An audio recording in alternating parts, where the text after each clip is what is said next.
Hello friends, আজ আমরা রান্না করব চটপটি। তার জন্য আমি নিয়েছি কিছু ডাবলি বুট। এখন ডাবলি বুটগুলোকে সিদ্ধ করার জন্য পাত্রে পানি বসিয়ে দিয়েছি। এখন কিছু আলু টুকরো করে রেখেছিলাম, সেগুলোকে সিদ্ধ করার জন্য দিয়ে দিব। তারপরে দিয়েছি লবণ, হলুদ গুঁড়ো আর পরিমাণ মতো পানি দিয়ে আমি সিদ্ধ বসিয়ে দিয়েছি। ডাবলি বুটগুলো সিদ্ধ হয়ে যাওয়ার পরে এগুলোকে আমি একটি পাত্রে ঢেলে নিয়েছি। আর এখানে নিয়েছি কিছু পেঁয়াজ কুচি, শসা, টমেটো আর ডিম আর কিছু কাঁচামরিচ। এখানে আমি টকটাও বানিয়ে নিয়েছি। এখানে আমি নিয়েছি চটপটি মশলা, প্রাণেরটা নিয়েছি। এখানে আমি এখন সবগুলো মশলা মিক্স করে দেন পরিবেশন করার জন্য সব কিছু দিয়ে নিব।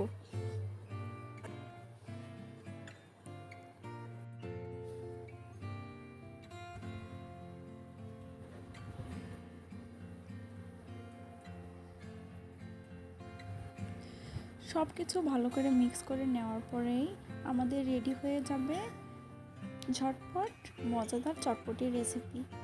ভালো লাগলে ভিডিওটি সবার কাছে শেয়ার করে দেবেন।